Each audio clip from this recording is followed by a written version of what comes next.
감사합니다. 정보고는 언제나 마음에 와닿아. 저는 그래요. 기분 나빠요? 정보고 출신들이 일꾼이 많고 또 좀 기능적인 기술적인 탤런트들이 있는 것 같더라고요. 다음 주도 또 시킬까? 오늘은 주보에 나간 것처럼 세상의 모순 이렇게 제목을 잡았고요. 모순이라고 이제 좀 넓은 의미로 봤는데 조금 좁은 의미로 보면 부조리, 이치에 맞지 않는 뭔가 이게 넉비공같이 아무렇게나 튕겨져 나갈 것 같은 좀 뭐라고 표현할까? 정답인 것 같은데 결국은 그것이 정답이 아닌 듯. 세상에 이와 같은 일들이 포마 많이 있다고 하는 사실이죠. 전도서를 통해서 하나님이 그것을 우리에게 깨닫게 하고 있습니다. 여러분들이 오늘 말씀을 통해서 지금까지 갖고 있던 어떤 고정적인 생각과 의식을 바꿔버릴 수도 있는 그런 좋은 기회가 되기를 바랍니다. 우리가 10절까지 쭉 보면은 1절에서부터 10절까지 내용이 이제 어떤 것들이 있냐면은 인생은 죽음을 피할 수 없다. 이러한 어떤 주제어적인 것들이 있었어요, 앞부분에. 그러면서 뭐라 그래? 현재 날, 지금 즐기며 살아라. 이런 메시지들이었거든요.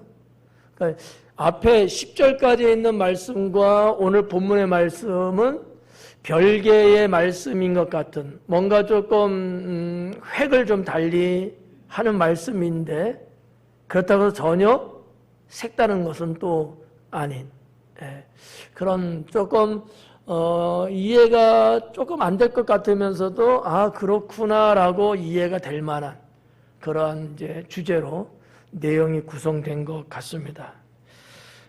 절수가 많아서 벌써부터 기겁하고 있는 사람이 아마 있을 것 같아요. 그런데 오늘은 한 단어에 의미를 두고 있는 메시지라기보다는 문장 굵직굵직하게 담고 있는 메시지들이어서 여러분의 염려, 근심, 걱정, 여러분의 예측은 틀리게 될 것이다 이렇게 봐집니다. 이번 카눈 태풍이 정말 각 세계에 내놓으라는 기상청들에서 많은 얘기가 나왔잖아요. 독일도 나오고 호주도 나오고 미국도 나오고 중국도 나오고 일본도 나오고 우리나라 나오고 아무튼 세계에 내놓으라 할 만한 아주 슈퍼컴퓨터를 사용하고 있는 기상청들에서 예측 다 했잖아요. 어떻게 맞았나요? 틀렸나요? 틀렸잖아요. 아무도 못 맞췄어요. 일명 이번 태풍은 갈지자 태풍이다. 여러분 이 갈지자가 뭔지 아시잖아요, 그죠? 빨리 끄떡끄떡이나 해서요. 쫙 갔다가 이렇게 또 왔다가 또 이렇게 갔다가 또 휙 꺾어지고 이렇게. 조금 듣기 싫은 소리로 말하면 지랄탄 것 같은. 이게 원래 갈지자 한자가 가지고 있는 그 함의적인 그 내용에도 알 수 없다고 하는 게 포함되어 있거든요. 알 수 없다는 거예요. 근데 우리들은 어떻게 생각합니까? 다 아는 것처럼 생각들 많이 하거든요. 여러분의 인생은 어때요, 여러분? 여러분 자신의 인생 어떻게 알아요, 몰라요? 눈치 빨라요. 그렇다는 거예요. 그러니까 우리가 살고 있는 이 세상도 마치 정해져 있는 듯, 다 알고 있는 듯, 나는 확실하게 될 것 같은 뭐 이런 어떠한 개념들이 상당하거든요. 그런데 결코 그렇지 않다라는 것이 오늘 읽은 본문의 말씀 여기에 쫙 깔려 있습니다. 그래서 이 부분들을 여러분에게 이제 풀어서 알려드리려고 하는데, 자, 11절 말씀 상당히 길어요. 이렇게 긴 거는 여러분이 읽어야 되는데 제가 읽어서 여기 11절에 5가지가 소개되고 있습니다. 5가지가 소개됐는데 이 5가지가 이 세상에서 일어나는 것들을 소개하고 있는데 아주 대표적인 것들이에요. 이 소개되는 이 5가지가 어떻게 보면 이 세상을 주도적으로 이끌어갈 수 있는 뭐 능력이라든지 사람들이 호감을 갖고 이거면은 뭐 다 된 것인 양 말할 정도로 상당히 중요한, 뭐 오늘날에는 너무 다양한 시대니까 아닐지 몰라도 이 고대 사회에 있어서 이 5가지 내용들은 상당히 주목해 볼 만한, 이런 것들이 인생 속에 있다면은 호령호령하며 살아도 전혀 손색이 없을 만큼 대표성을 지니고 있는 내용들이 아닐까라고 저는 생각을 합니다. 하여튼 5가지예요. 근데 여기서 여러분에게 먼저 말씀을 드리고 싶은 것은 내 의식 속에, 나의 어떤 그 생각 속에 절대적인 것들이 아마 있을 거예요. 또 우리가 살고 있는 이 세상에서 누구든지 정말 동일하게 말하는 것, 절대적인 막 이런 것들이 있거든요. 이런 거예요. 답이 나와 있는 것처럼 이렇게 하면 이건 반드시 된다. 이거를 갖고 쓰면 분명하게 행복해질 수 있다. 막 이런 것들이 있잖아요. 안 바뀔 정도로. 세상이 바뀌고 세월이 흘러가도 이것만큼은 불변이다라고 말할 정도의 이런 그런 어떠한 진리는 아닌데 진리처럼 느껴지고 소개되고 있는 그런 것들이 있거든요. 그게 오늘 이 5가지로 소개하고 있다는 거죠. 여러분들의 오늘 말씀은 제가 그럴 만한 능력은 없지만 신앙적인 측면보다도 좀 철학적인 측면이 좀 더 강하게 말하고 있지 않을까 이렇게 생각되는데 걱정스러워요. 철학적으로 풀어드릴까요? 신앙적으로 풀어드릴까요? 그러면 여러분의 요구대로 오늘 이 말씀 전체를 훑어볼 때에 2가지로 신앙은 볼 수 있어요. 하나는 하나님 은혜로 살아야 된다. 2번째는 여러분이 맞춰봐요. 무슨 정답을 맞추려고 그래. 하나님 섭리로 되어진다. 아멘. 오늘 설교는 끝났어요. 신앙대로라니까. 신앙적으로 해달라니까 이 2가지예요. 신앙적으로 하나님의 은혜로 사는 거다. 하나님의 섭리로 되는 거다. 더 이상 뭐 있어요? 없어요? 끝나도 되죠? 신앙으로 보면 이렇게 뭐 큰 뭐라 해야 되지? 일본말로 하면 좀 그러니까 큰 덩어리 큰 덩어리 2개 딱. 근데 신앙적으로는 그런데 좀 철학적으로 우리의 삶에 해당되는 거로 보면 좀 더 많은 내용들이 포진되어 있어요. 한 번 더 물을게요. 신앙적으로 끝날까요? 신앙도 신앙이지만 철학적인 부분도 조금 긁어드릴까요? 그래서 준비했어요. 자, 여기 5가지 있다고 하잖아요. 자, 거듭 말씀드리지만 절대적이지 않다. 이게 좀 철학적인 거예요. 넉비공 같은 이 넉비공이라고 하는 이것은 철학에서 많이 인용할 수도 있는 거거든요.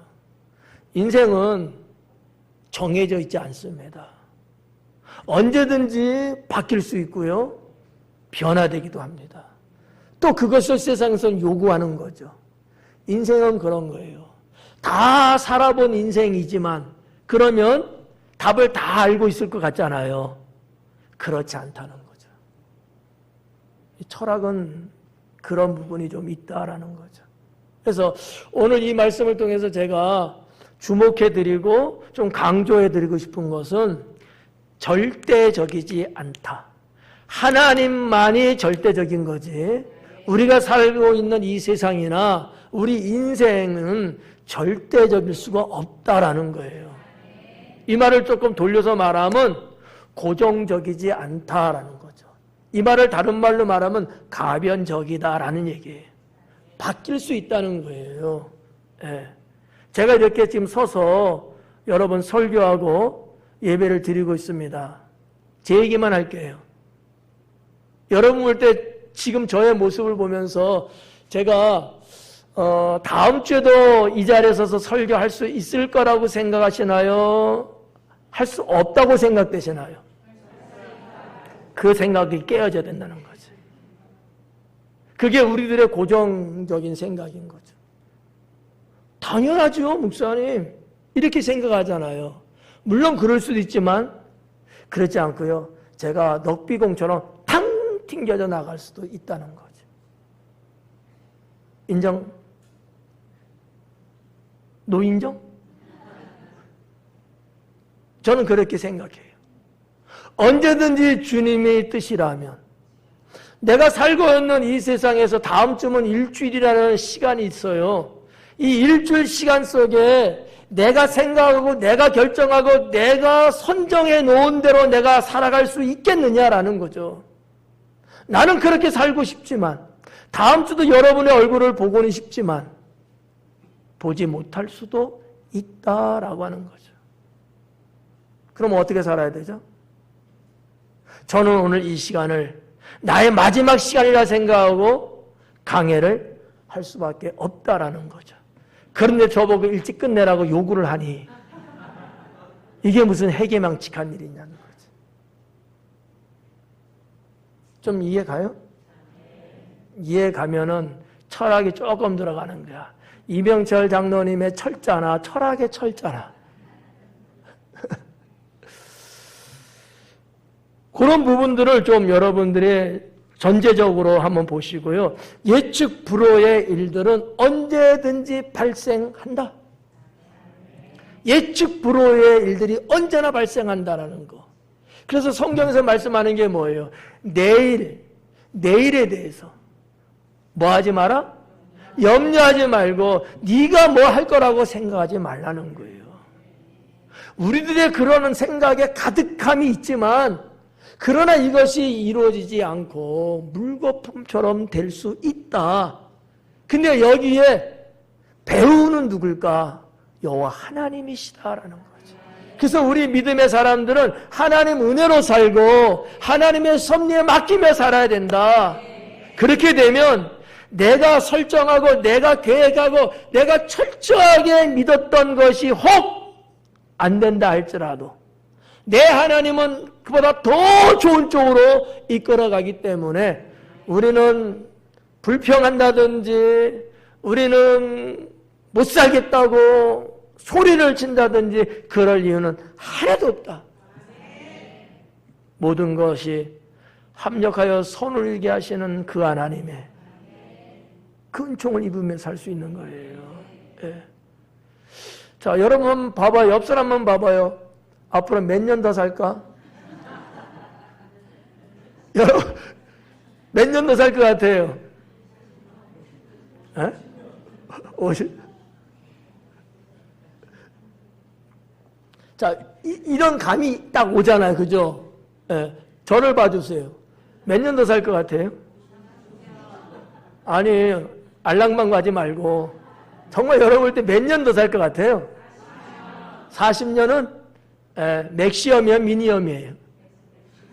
그게 또 무슨 말인지 또 어렵지. 그래요. 이렇게 우리가 예상할 수 있는 수치가 있어요. 그렇죠? 뭐든지 다. 근데 정말 그렇게 될 수도 있지만 안 될 수도 있잖아요. 이게 세상이고 이게 인생이라는 거죠. 근데 우리는 뭔가 착각 속에서 그거를 철석같이 믿고 그렇게 돼야지만이 생각하는 이런 게 너무나 강해요. 근데 안 될 때는 뭐가 찾아올까? 낙심이 찾아와. 좌절이 찾아와. 포기라고 하는 것이 찾아온단 말이죠. 이런 것들은 누가 갖는 거예요? 하나님 안 믿는 사람들이. 하나님을 모르고 사는 사람들이나 갖고 가는 거예요. 하나님을 잘 믿는 사람들은 그런 것 같지 않습니다. 절망한다든지 좌절한다든지 포기한다든지 이런 거 없어요. 그때그때 하나님의 인도하심을 따라 살기 때문에 만사 감사하며 사는 거죠. 그래서 여러분 하나님이 말씀한 것 아니겠어요? 항상 기뻐하라. 쉬지 말고 기도하라. 범사에 감사하라. 감사하라는 거예요. 네. 여러분 각자 나는 이렇게 살 거야. 나는 이렇게 살 때 나는 행복할 수 있을 거야. 그런 어떠한 게 있어요, 없어요? 있죠? 네. 다 있단 말이야. 근데 정말 그렇게 될까요, 안 될까요? 될 수도 있고 안 될 수도 있잖아요. 100% 된다고 보장할 수 있어요? 보증보험 들었어요? 안 된단 말이야. 근데 지금 내가 생각할 때, 지금 내가 판단할 때는 꼭 그렇게 될 것 같아. 또 그렇게 되기 위해서 내가 그렇게 살 거야. 내가 그만큼 노력할 거야. 근데 만약에 하나님이 허락하지 않는다면, 에? 만약에 하나님이 내가 원하는 바대로 허락하지 않고 하나님이 원하시는 그 길로 나를 가게끔 하신다면 어떻게 될까? 가실래요? 안 가실래요? 이거 신앙적이 아닌데, 에? 저한테 물어봐요. 갈 거야, 안 갈 거야? 이렇게 그냥, 에? 뒤에 요자 붙이지도 말고 갈 거야, 안 갈 거야? 이렇게 물어봐요. 저는 갑니다. 저도 인생을 60년 넘게 지금 살고 있잖아요. 살아보면서 쭉 뒤돌아보면 말이죠. 내가 원하고 계획한 대로 한 것도 많이 있지만 전혀 그렇지 않은 것도 많이 있더라고요. 어떨 때는요, 전혀 생각도 해보지도 않았고 그런 것조차 있는지도 몰랐었는데 하나님이 어느 날 그것을 알게 하고 발견하게 하고 깨닫게 하고 그러면서 저의 인생을 열어가시면서 이끄시더라는 거죠. 그런데 그렇게 살아서 손해본 게 한 번도 없었어요. 그렇게 내가 해서 잘못된 게 없고요. 사람들의 입가에 구설수 되는 경우도 없었고요. 오히려 더 좋게끔 되더라라고 하는 것이지요. 그러면서도 저는 여전히 제 안에 뭐가 있을까요? 계획이라는 게 있고 설정이라는 게 있고 뭔가 야심찬 거 있어요. 어떻게 그런 것 같지 않아요? 뜬뜨름하네. 네. 앞으로 여러분이 인정해 준 40년, 이거 100살 넘네 그러면. 그런 것들이 아직 저한테 있는데 과연 그게 내가 볼 때 좋은 거지. 내가 볼 때. 정말 나한테 좋은 것일까? 음식을 예를 들면 이거 맛있다고 먹고 좋을 거라고 먹고 건강할 거라고 먹는데 그래서 여러분들 보충제 약들 많이 드시잖아. 그죠? 근데 정말 그것이 여러분 건강을 책임져 줄까? 그렇게 생각하고 우리가 약을 먹어요. 그렇게 생각하고 우리가 그 길을 간다고요. 그런데 그렇지 않다는 것이 세상이 발전하면서 밝혀지고 있다는 사실 아십니까? 예. 오메가3가 그렇게 좋다고 대한민국 사람에게 동의할 정도로, 근데 한편에 그것이 독이라고 이야기하는 의학계 보고도 있습니다. 아닌가요? 이런 소식 못 들어봤어요? 들어보셨어요? 예. 이런 우리의 어떤 고정적이고 이것만이 최고고 절대적으로 생각했던 그런 거. 그러나 삶에 있어서 예측 불허의 일들이 인생 속에 나타나고 있다라고 하는 거예요. 그렇지 않아요? 여러분 예측하는 게 다 돼요? 전혀 생각 못했던 것들이 불쑥불쑥 일어나지 않습니까? 저는 운전하면서도 가끔 그런 걸 느껴요. 제가 보통 한 왼쪽, 오른쪽 이렇게 뭔가 이렇게 나갈 때 왼쪽 보고 오른쪽 보고 다시 보고 한 서너 번을 보고 나가거든요.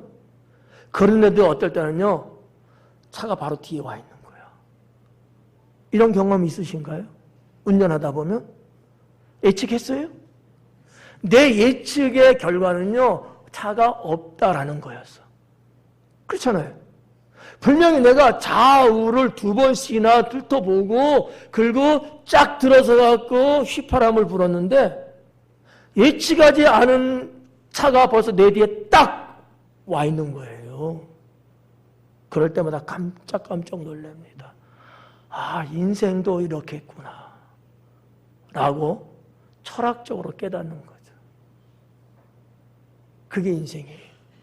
그러니까 우리가 살고 있는 이 세상은 예측 불허의 일들이 다발적으로 많이 일어나고 있다라는 거죠. 근데 여기에 대한 대처, 여기에 대해서 능력이 없으면 그게 사고로 이어집니다. 그게 불행하게 만드는 초기 단계로 온다는 사실이에요. 그럼 어떻게 하죠? 어떻게 해야 돼요? 그래서 하나님 은혜가 있어야 되고, 그래서 하나님께 맡기며 사는 섭리 신앙이 있어야 된다라고 하는 거예요. 이거는 제가 비단 목사이기 때문에 드리는 설교가 아니라 일반사적으로 인생사로 볼 때도 그렇다라고 말할 수 있다는 거죠. 네. 여러분, 하나님 잘 믿는다고 해서 그 사람들 무조건 다 아무 문제 없이 가나요? 아니란 말이에요. 하나님을 믿는 사람 중에서도 크고 작은 일을 겪게 되는 사람들도 많이 있잖아요. 심지어는 죽음으로 대신하는 경우들도 있거든요. 물론 그것조차도 하나님이 때가 됐기 때문에 허하신 거라고 볼 수도 있겠지만, 그러나 어떤 측면에서 예측 불허의 일을 내가 감당할 수 없었기 때문에 당한 것이라고 볼 수밖에 없지 않겠느냐라는 거죠. 이게 세상이고 인생이라는 거예요. 여러분들도 수십 년 살아오셨잖아요. 이제는 어떻게 보면 인생의 반 이상은 넘어가고 있잖아요. 다 아시는 내용이죠. 네. 자, 그렇다고 볼 때 우리가 한번 오늘의 이 말씀을 11절 한번 보자고요. 5가지인데 뭐냐 이거죠. 여기 보니까 경주자가 빨리 경주하는 사람이 자기가 제일 먼저 들어간다고 생각하잖아요. 아니라는 거예요. 경주는 원어적으로 번역해 보면 이런 거예요. 우리 성경하고 좀 다른데, 경주자가 빨리 들어가게끔 되어 있는 것 아니다라는 거죠. 경주하는 사람이 빨리 들어가기 위해서 있는 게 아니다라는 얘기예요.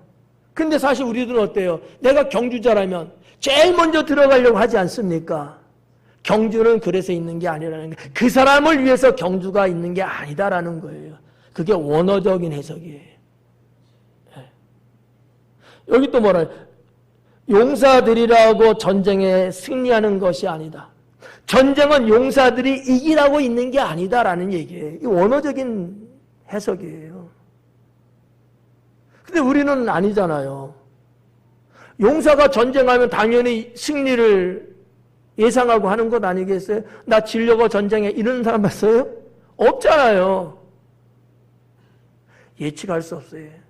그렇게 전쟁의 전략적인 무기, 물품을 가지고 전술적인 것들을 다 쌓아놓고 또 전쟁을 또 치르기 위해서 군사를 모집을 하고 여러 가지를 다 꾀하지만 그렇다고 해서 여러분 전쟁을 언제나 이길 수 있느냐?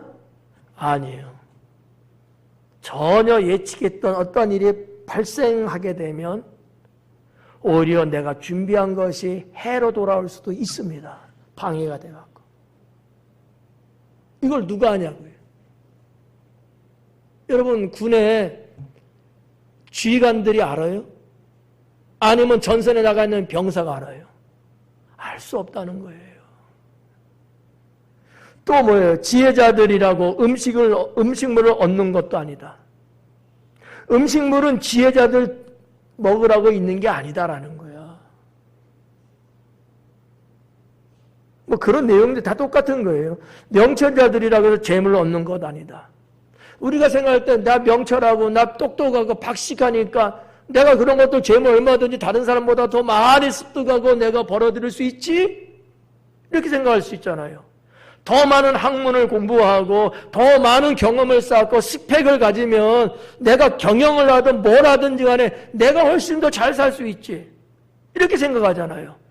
그래서 우리 한국 사람들은 그렇게 공부를 하고 과외를 하고 학원을 그냥 몇 군데나 다니면서 죽도록 살고 있잖아요. 과연 그 학생들이 정말 다 그렇게 잘 살 수 있을까요? 재물을 다 얻고 살 수 있을까요? 천만의 말씀. 아니다라고 하는 거예요. 음식물은 그런 자를 위해서 준비된 게 아니라는 거예요. 인생의 세상을 살아가는 데 있어서 어느 정도 필요한 일정의 물품이 있어요. 지혜자를 위해서 준비해 놓은 게 아니라는 거예요. 하단부에 나옵니다만 모든 자들에게 다 주어지는 거래요. 근데 우리는 착각하고 살고 있잖아요. 다 내 것이 될 거라고 생각하잖아요. 다 나만 가져야 된다고 생각하잖아요. 아니다라는 거야, 하나님은.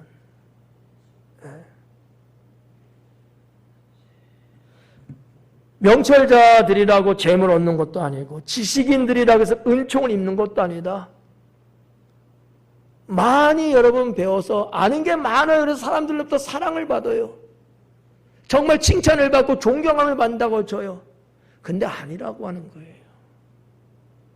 오히려 여러분 많은 지식이 많은 사람들이 오히려 더 세상에서 폐해를 주고 말이죠. 더 독단적이고 사람들 똑같은 생명임에도 불구하고 억누르고 짓누르고 억압하는 사람들이 얼마나 많습니까? 틀린 거예요.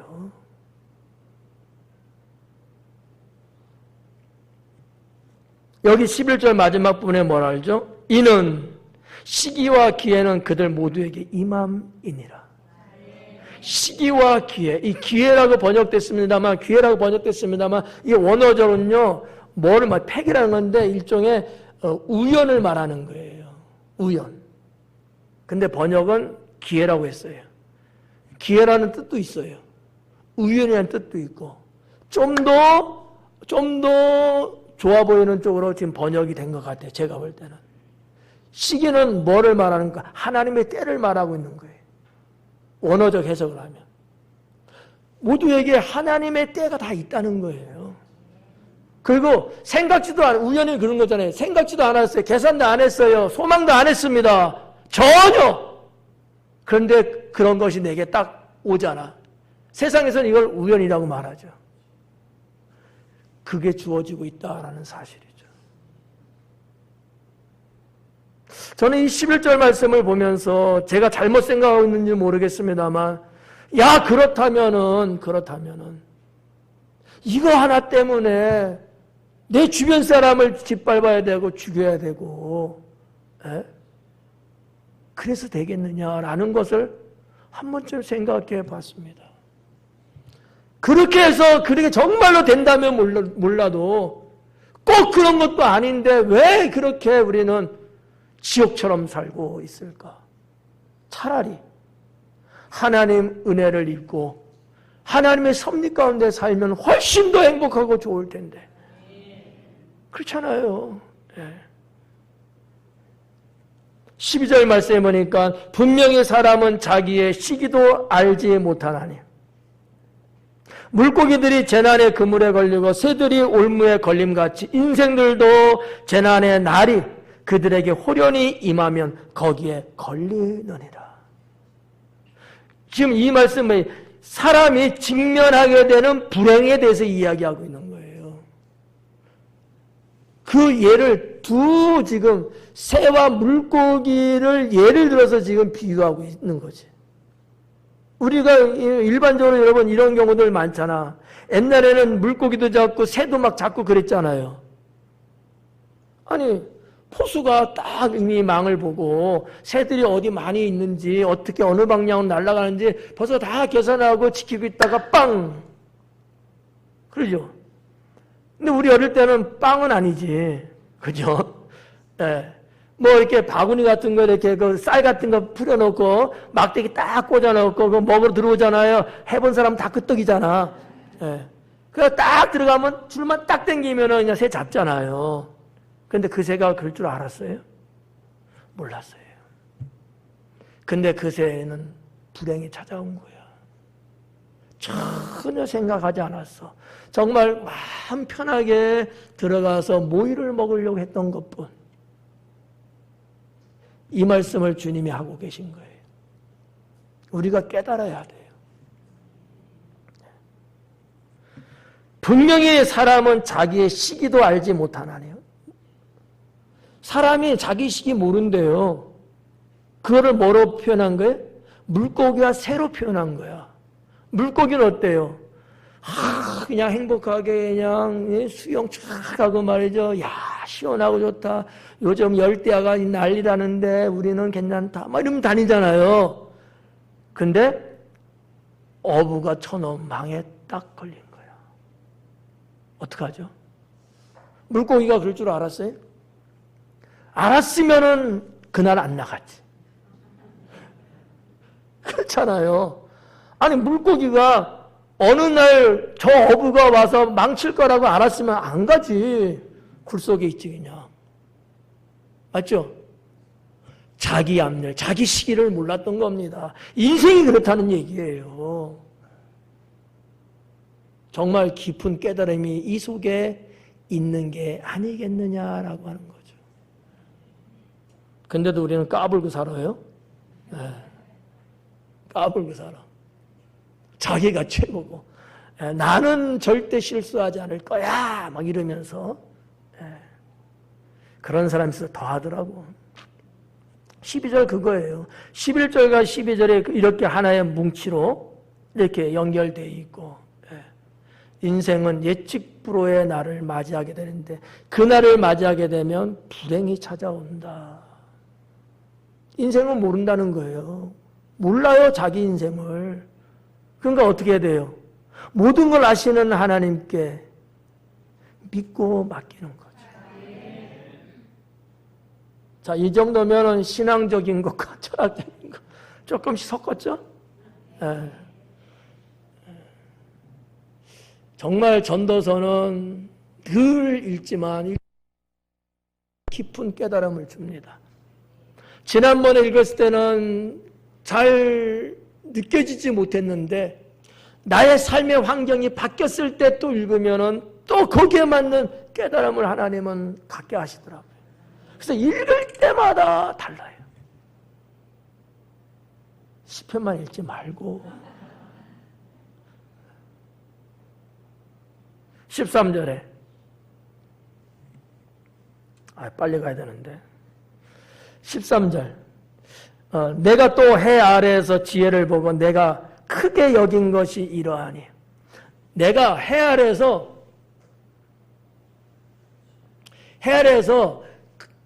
좀 번역적으로 말하면 세상에서 크게 충격받은 것이 있다 이거예요. 큰 충격받은 게 있다. 이런 말씀이거든요. 이게 지혜하고 연결되어 있어요. 네. 한번 열어볼까요?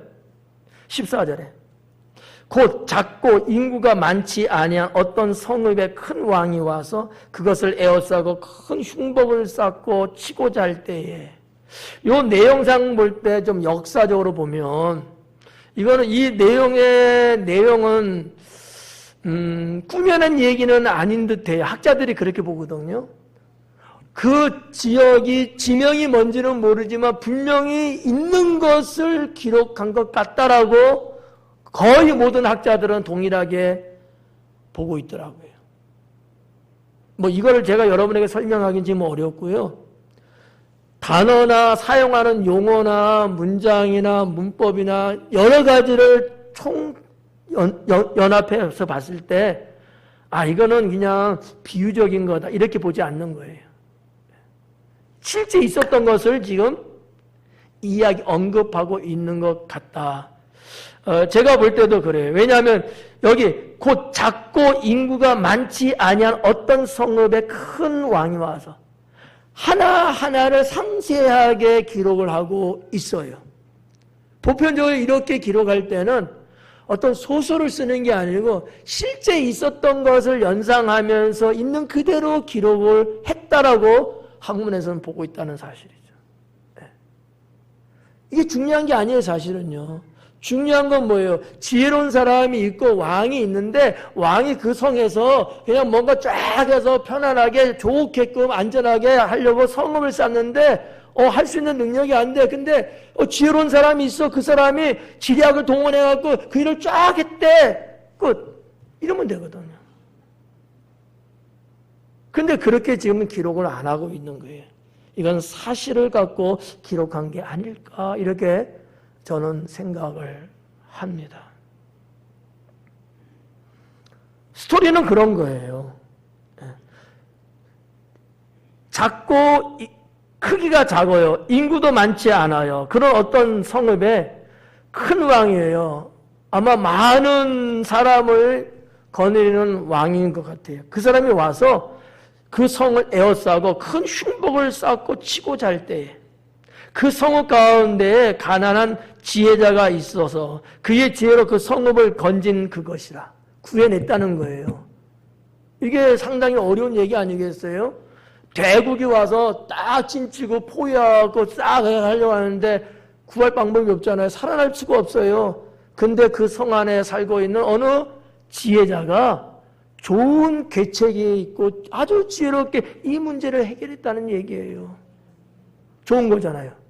근데 그 지혜자는 가난했다라고 하는 거죠.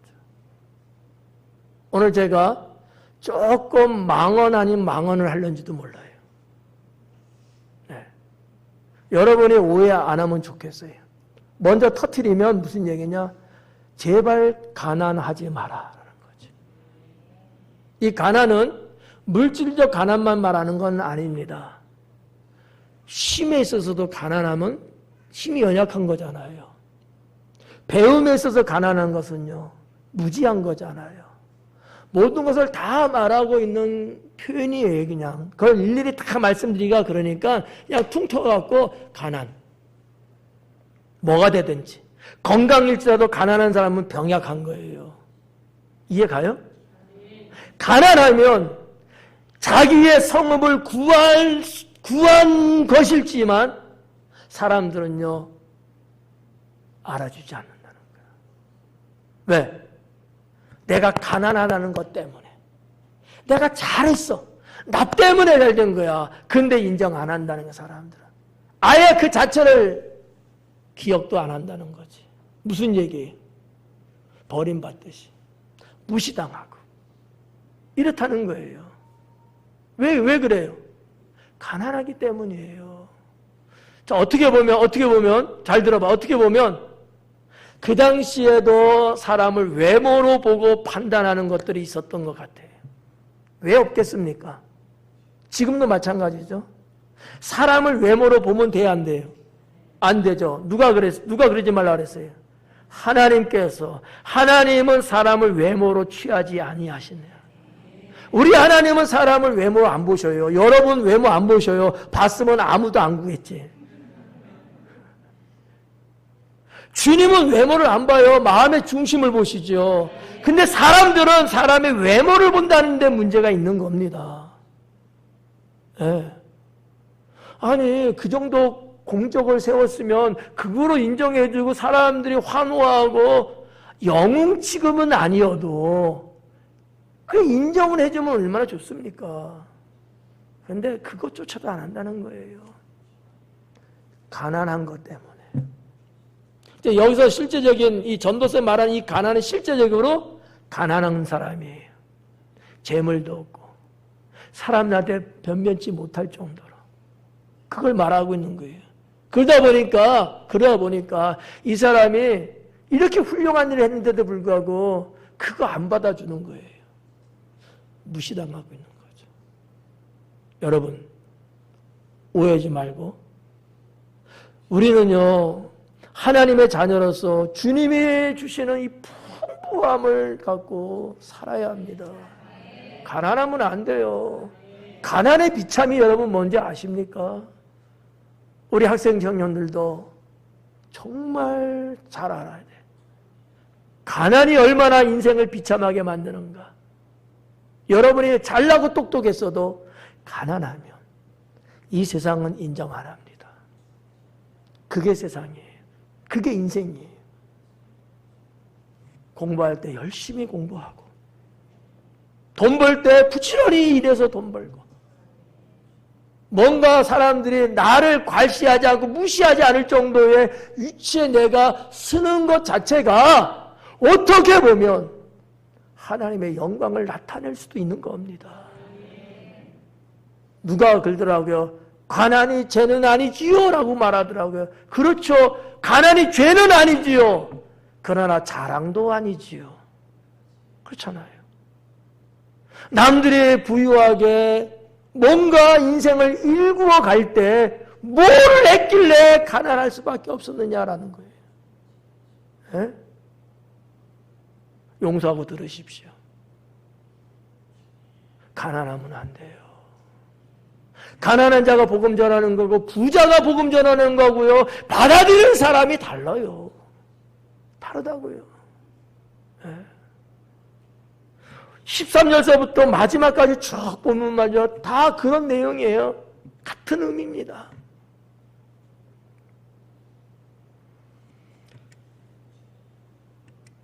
그냥 사이드로 하나 그냥 말씀 하나 드릴까요? 외모 얘기 제가 드렸잖아요. 외모. 그렇죠? 사람은 세상은 외모를 본다고. 좋아. 보라고 해. 그러면 여러분 우리 하나님 자녀로서 우리 외모 어떻게 해야 돼요? 갖고 와야 돼? 안 갖고 와야 돼요? 제발 갖고 좀.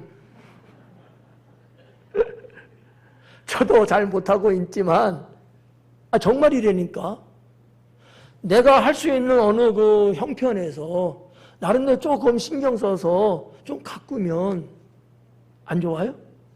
좋잖아요.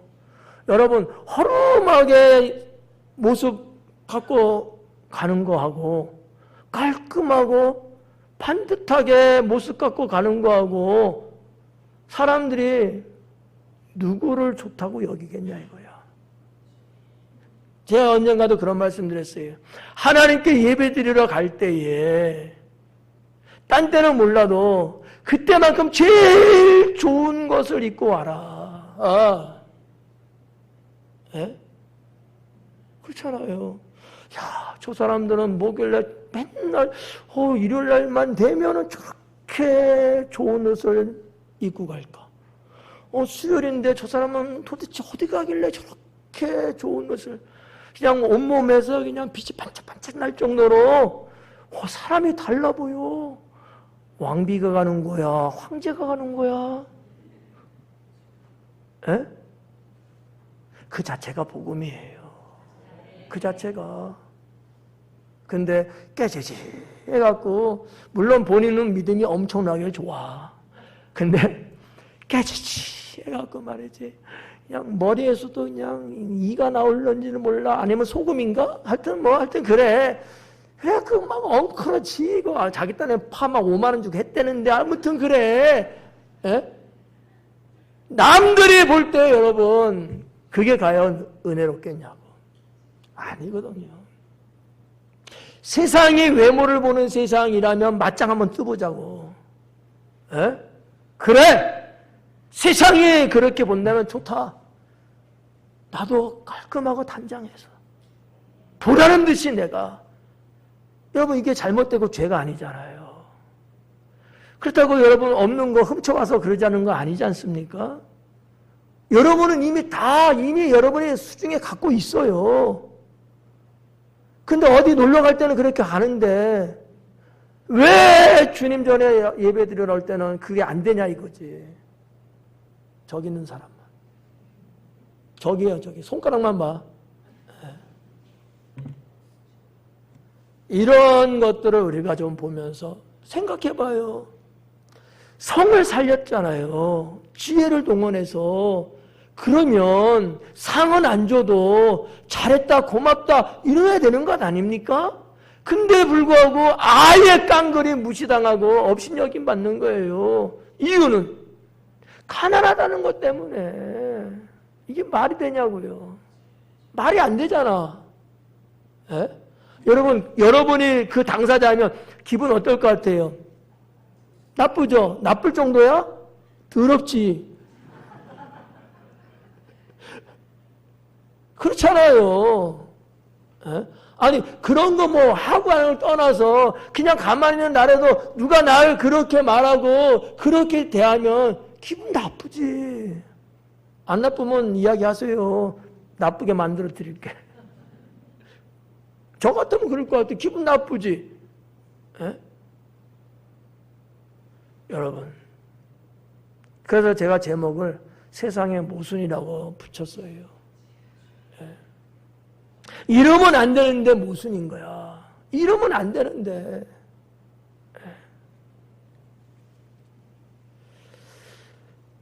15절 그 성읍 가운데 가난한 지혜자가 있어서 그의 지혜로 그 성읍을 건진 그것이라.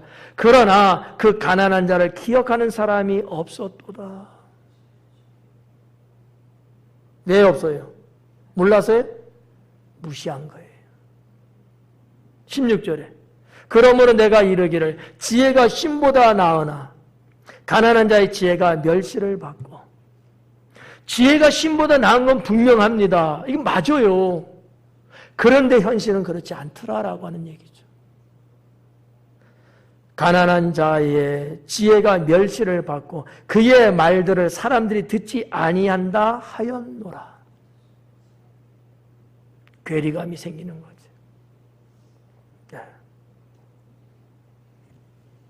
17절에 조용히 들리는 지혜자의 말들이 우매한 자들을 다스리는 자의 호령보다 나으니라. 맞죠? 당연하죠.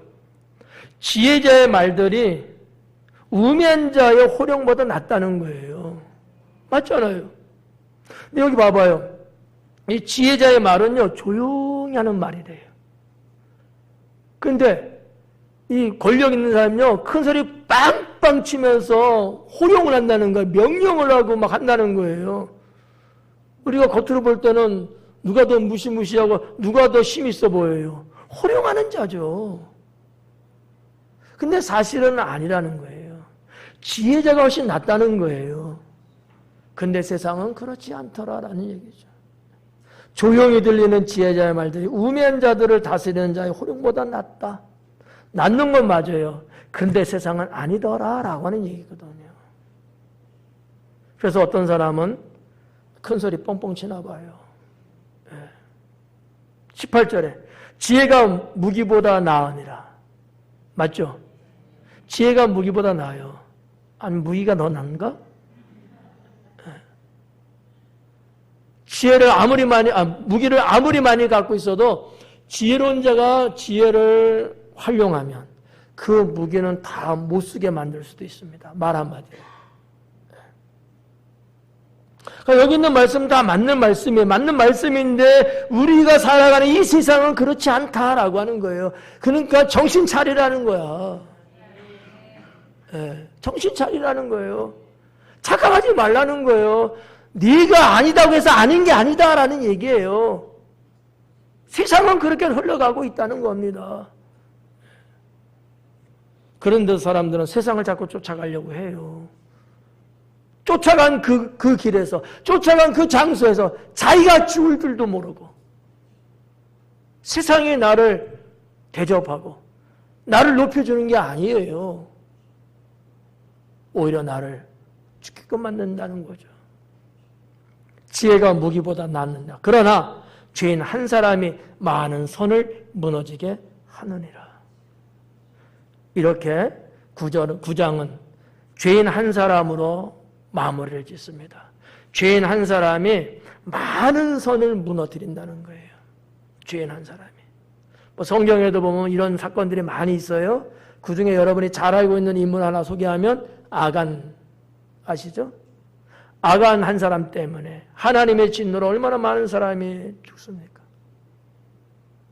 이스라엘 왕, 4대 왕.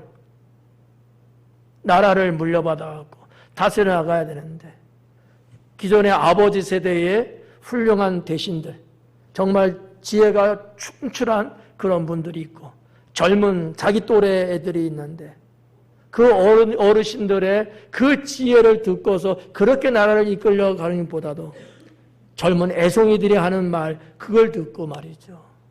잘못된 결정을 내리고 결국 나라를 망가뜨리는 한 사람의 죄악이 많은 선을 무너뜨린다는 거예요. 뭐 이외에도 얼마나 많이 있겠습니까? 우리 삶 속에도요, 이런 경우들이 있더라고요. 우리가 살아가고 있는 21세기 대한민국 안에도 말이죠. 한 사람 때문에 한 사람이 많은 사람들의 유익을 해치고 정말 힘들고 어렵게 만들고 있는 경우들을 우리는 날마다 보고 있는 것 아닌가라고 하는 거죠. 정말 가슴 아픕니다. 나 한 사람의 죄가 미치는 영향이 얼마나 큰지 아십니까? 그렇다고 보면 우리는 죄 하나라도 짓지 않으려고 노력해야 합니다. 나 한 사람 때문에 우리 교회가 힘들어하고 나 한 사람 때문에 우리 가족이 힘들어한다면 되겠냐 이거죠. 아니죠. 오히려 반대로 나 한 사람 때문에 모두가 좋아지고 나 한 사람 때문에 하나님 나라가 활성화되고 좋잖아요.